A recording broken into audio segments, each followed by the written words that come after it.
zavony manitra jive manolotra anao ny vaovao. Kiv, mandy anao. La 4G Patelma vous présente Ny vaovao.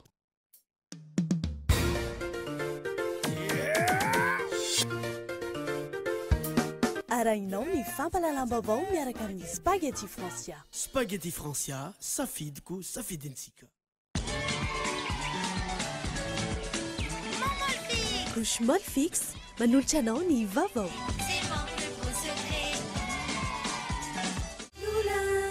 Blue Line TV safidy tsara indrindra manolotra anao Ny vaovao.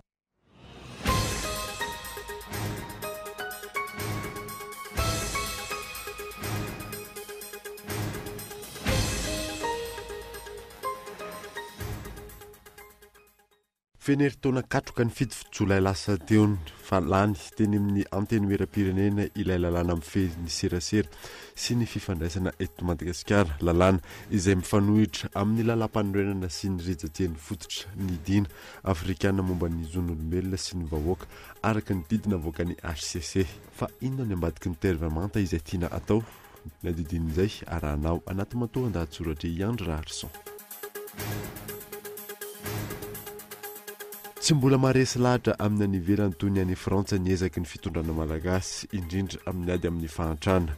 Ireo hita fa miasa hatreto no tohanan'izy ireo tahaka ny fikambanana ankamasoa.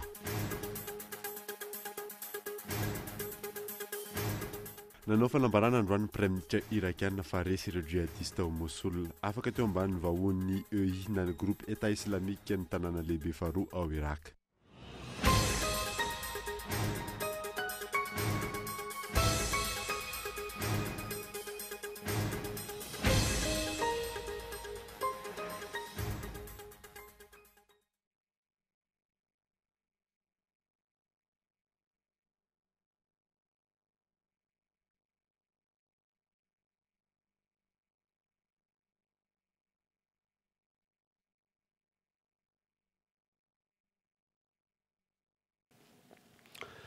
Finaritra tompoko lasy tompoko vavy manazanao ary anaraka ny fampalalam-baovao Kolo TV hatramin'ny farany anombotsika ny vaovao fieno eritaona katroka ny fa fitony volana jolay lasa teo ny lany teny amin'ny anteny miram-pirenena ilay lalàna mifehy serasera sy ny fifandraisana eto Madagasikara lalàna izay mifanohitra amin'ny lalam-panorenana sy ny rijateny fototry ny dina afrikana momba ny zon'olombelona sy ny vahoaka araka ny didy navoaka ny HCC. Fa inona ny tena ambadiky ilay tervamanta ny adidin'izay arahanao anaty matoan-dahatsoratra Iandry Raharson. Ny fahalalahana miteny miaraka amin'ny fahalalahana manao fivoriana sy ny fivezivezena dia isan'ireo fahalalahana fototra voafaritra sy arovan'ny dina iraisam-pirenena momba ny zon'olombelona sy ny fifanekena iraisam-pirenena momba ny zo ny isam-batan'olona sy ny zo politika ary ny dina afrikana momba ny zon'olombelona sy ny vahoaka izay nataony Madagasikara sonisy sy ny ekeny ary averiny lalam-panorenantsika ao amin'ny savaranonando fa samy raisina ho isan'ny lalàna velona. Mbiaiza ny fanatanterahana izany. Ankoatra ireo, ny 110 amin'ny lalam-panorenana dia miantoka ny fahalalahana maneho hevitra sy miteny, ny fahalalahana amin'ny fifandraisana, ny fahalalahana amin'ny fanaovan-gazety, ny fahalalahana hiditra amina fikambanana na hanorina fikambanana, ny fahalalahana ivory, ny fahalalahana mivezivezy, ny fahalalahana amin'ny fieritreretana sy ny amin'ny finoana.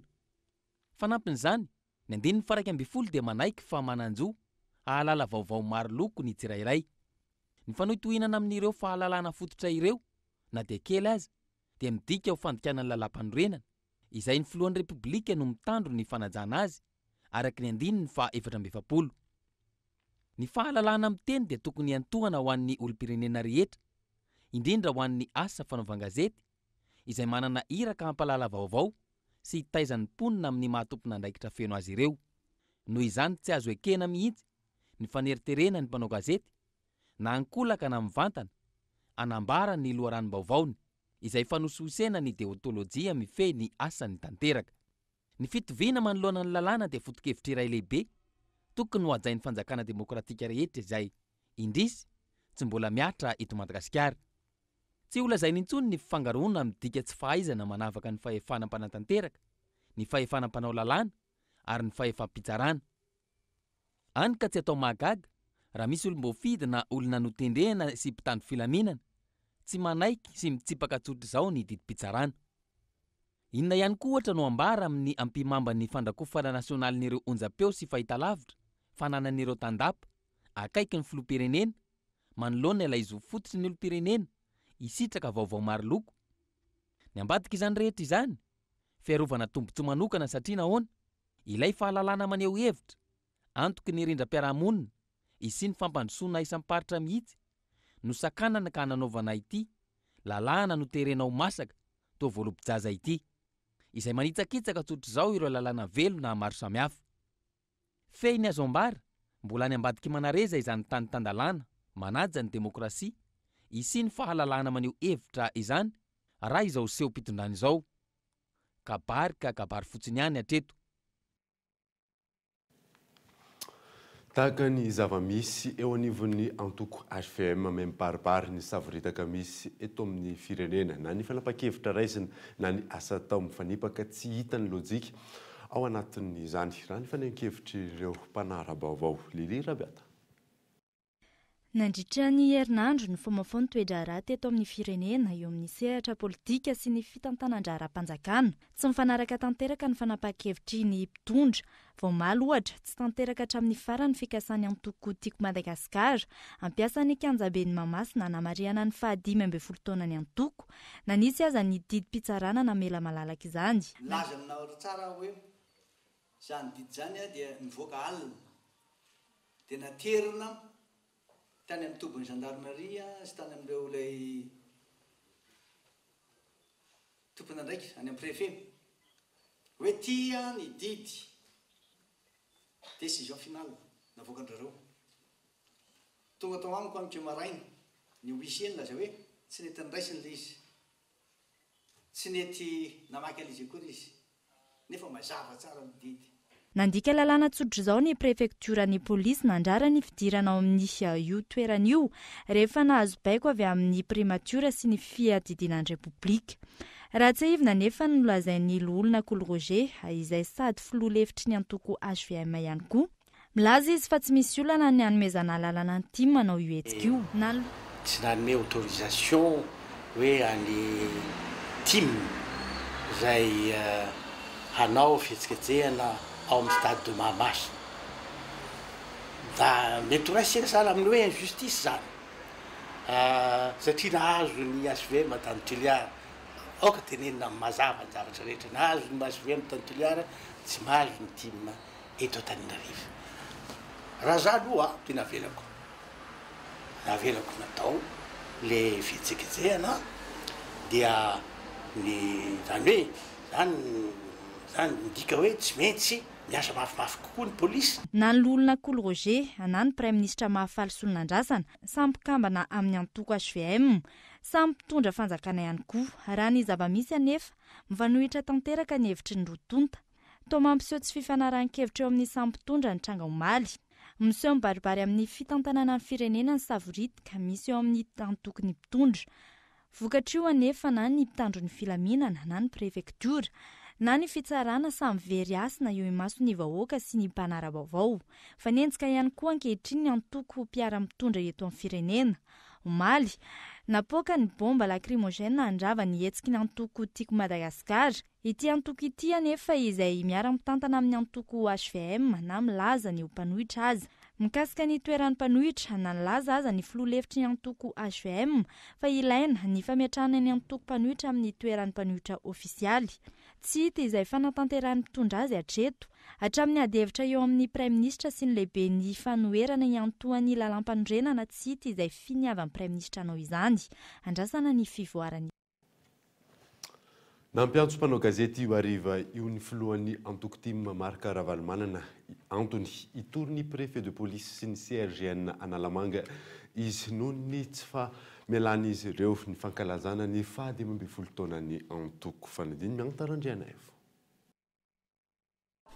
Nilaza ny filohan'ny antoko team Marc Ravalomanana fa itorony prefekturan'ny polisy sy ny CRGN Analamanga izy ireo noho ny fahasimban'ny tanànany komina tamin'ny fidirany Moraiky ankeriny ary ny alarobia alakamisy teo tao Mahamasina. Anohy ny fankalazana ny 15 taonany antoko ihany koa izy ireo.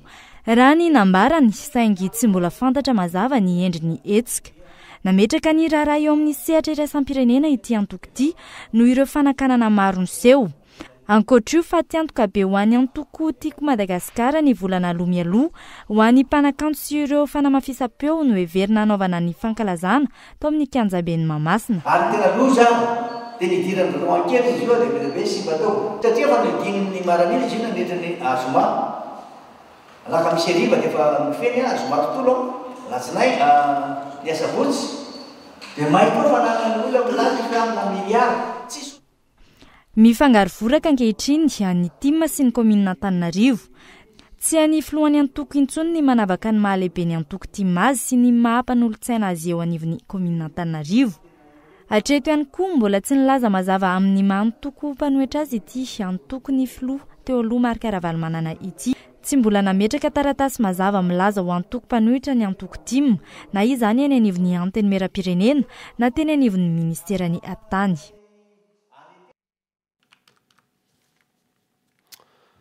Lafim-baovao hafa kosa indray dia maty voatifitry ny dahalo misa enina ny ben'ny tanànan'ny komuna Ampefy ao anatin'ny faritra Itasomaly ariva tokony tamin'ny eninora hatreto. Mbola mitony ny fanadadiana ataon'ny zandary any an-toerana na misy ambadika politika ity raharaha ity na vokatry ny tsy fandriam-pahalemana mbola ho tanterina aminao.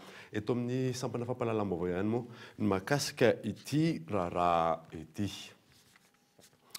Ny anohizantsika ny vaovao tsy mbola maharesy lahatra ny any ivelany toy ny any Frantsa ny ezaky ny fitondrana malagasy indrindra amin'ny ady amin'ny fahantrana. Ireo hita fa miasa hatreto no toanan'izy ireo tahaka ny fikambanana ankamasoa fanadiny fehizora faly. Hita taratratra ny ivelany ny tsy fahavitan'ny governemanta malagasy ny asany amin'ny fampandrosoana sy fanasoavana ny vahoaka entiny, indrindra amin'ny ady amin'ny fahantrana izay mahazo ny 2.9 ny vahoaka malagasy amin'izao fotoan'izao. Ny ankamasoa sehatra tsy miankina izay nahavita nanarina fiainam-pianakaviana sahirana mahery ny 5,1 alina sy ny fampidirana an-tsekoly ny zanak'izy ireo. Ny asa sosialy vitan'ny Père Pedros ny ankamasoa ireo no hitan'ny mpiara-miombonantoka sy ny firenena any ivelany fa tsy ny asa sy ny ezaka izay lazain'ny fitondram-panjakana fa ataon'izy ireo toy ny mangarahara, fahaiza-mitantana, fanjakana tandalana kanefa tsy miantraika mivantana amin'ny ady volaniny vahoaka. Nampanantena fanampiana sy fiara-miasa matotra amin'ny fikambanana ankamasoa ny vadin'ny filoham-pirenena frantsay Brigitte Macron nandritra ny fandraisan'ny Père Pedro tao amin'ny lapan'ny Élysée ny fiandohany ity herinandro ity. Nambarany ity pretra ity nandritra ny fivahinianany tao amin'ny fahitalavitra ny ivelany ihany koa fa tsy amin'ny teny na ny kobakambava sy ny fampanantenana pokaty no iadina amin'ny fahantrana fa amin'ny asa miaraka amin'ireo vahoaka malagasy mahantra ireo. Ankoatra io, vola mitentina 5 alina euro no fanampiana azony tamin'ny fikambanana Puy de Fou Espérance ny 4 Jolay teo izay tafiditra tao anatin'ny fivahinianany tany Frantsa, Belzika ary Alemana maharitra 9 herinandro. Tahaka ny mahazatra alohan'ny anarantsika ny toy ny vaovao ireto misy dokavarotra.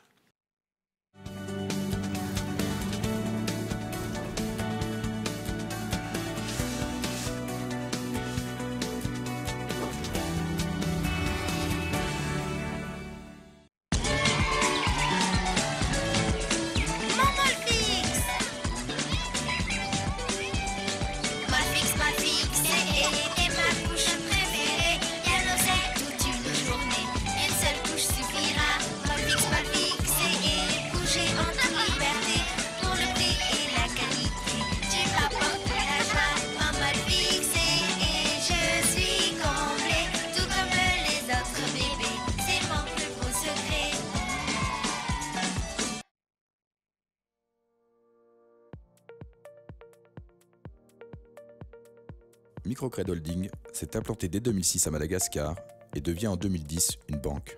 Elle fait maintenant partie des 100 plus grandes entreprises de l'île. Depuis sa création, la banque n'a cessé de se développer grâce à des offres adaptées, des services innovants et une politique de finances responsable qui favorise l'inclusion financière.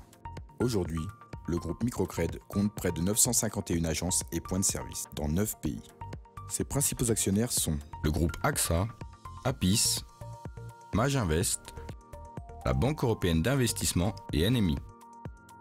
Il sert plus de 460 000 clients en Afrique et en Asie, dont plus de 111 000 à Madagascar. Des particuliers,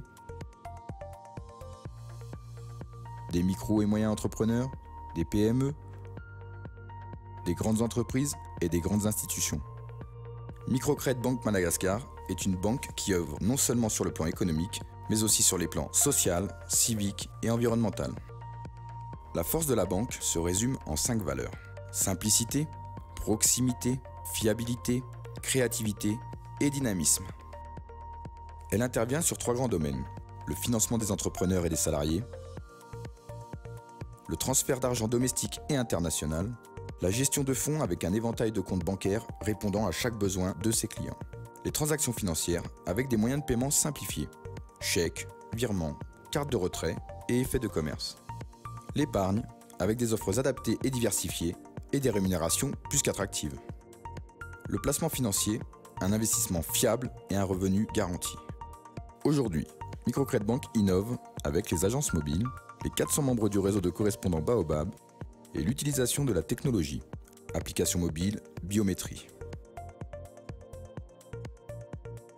La banque crée une communauté dont l'objectif est de faciliter le présent et d'embellir l'avenir.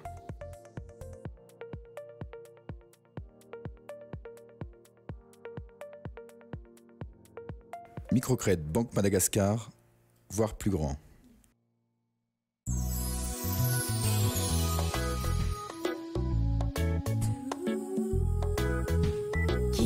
Mandy ianao vitamine C gasoza natoraly sianitra malefaka manome hery sy manatsara ny hoditra manalefaka hatrany sy mamelombelona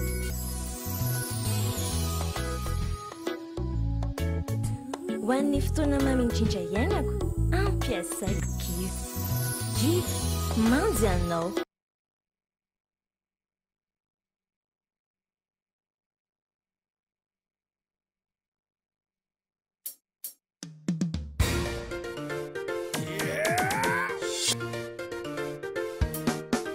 Spaghetti tena matsiro spaghetti français mora vidy tsara qualité spaghetti français tsy mirekidraikitra mora andrahoina mitombo tsara mora masaka avitana karazan-tsakafo spaghetti français mampirehantsika tsabe spaghetti français spaghetti français safidiko safidintsika.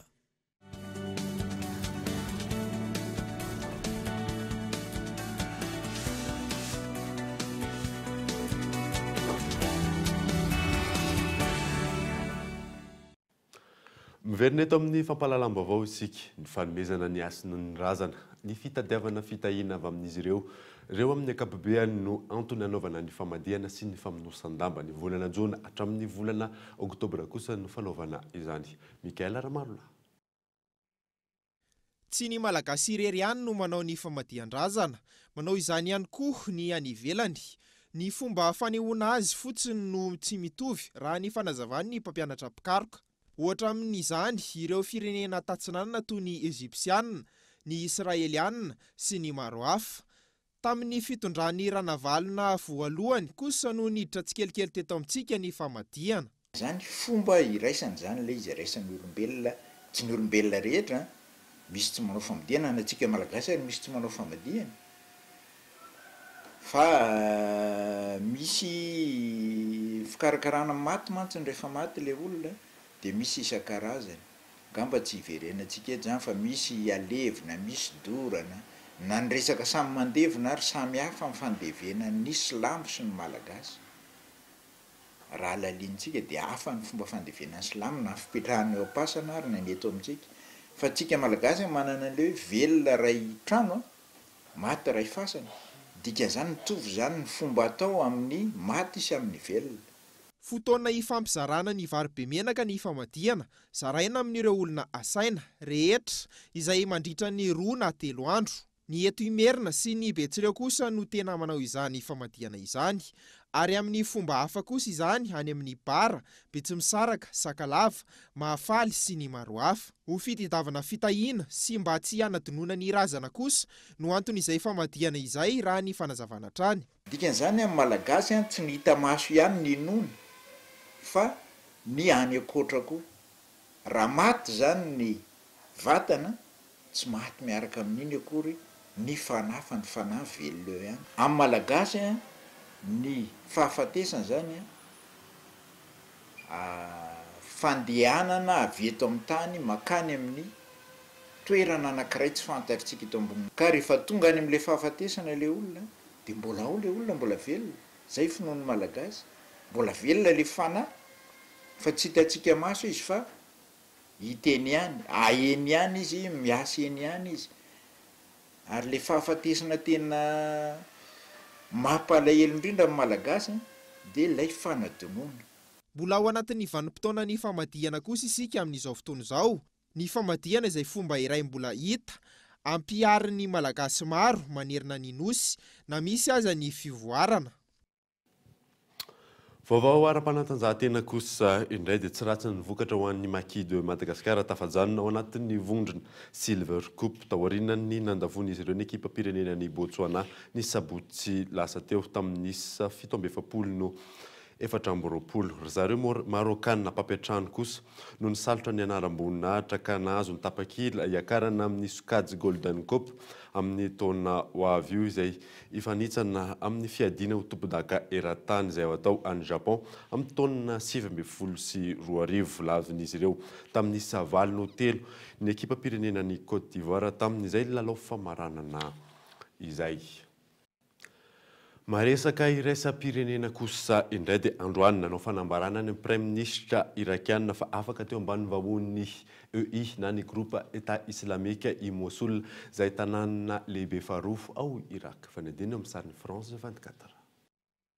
Tapitra ny ady ao Mosul afaka teo ambany vahon'ny EI na ny État Islamique nanomboka ny taona 2022 ny tanàna lehibe faharoa ao Irak. Izay ny fanambaran'ny Prime Ministre irakiana androany.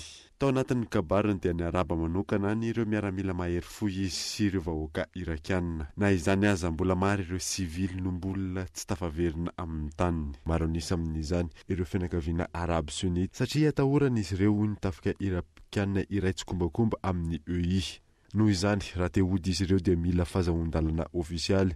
Ireo vitsanisa kristiana no tafaverina amin'ireo tanàna manodidina ny Mosul. Nanambara ihany koa ireo miaramila irakiana fa ny ankamaroan'ny jihadista dia Arab Sunnite avokoa ka manana sarotra ny amerina ny reto fianakaviany reto any amin'ny tany.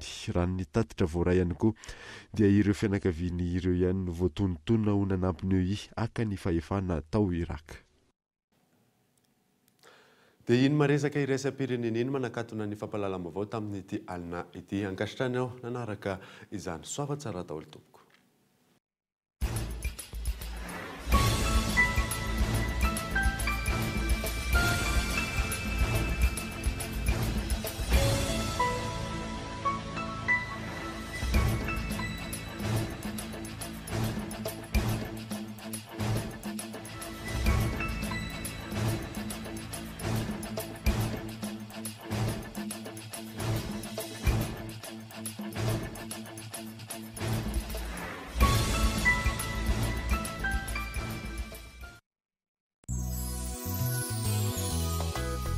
Savony manitra Give nanolotra anao teo ny VAOVAO.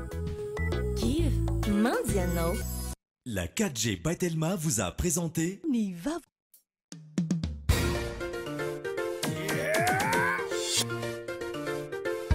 Ny fampahalalam-baovao narahinao teo miaraka amin'ny spaghetti Francia. Spaghetti Francia, safidiko, safidintsika. Ny VAOVAO niarahanao tamin'ny couche mal fixe.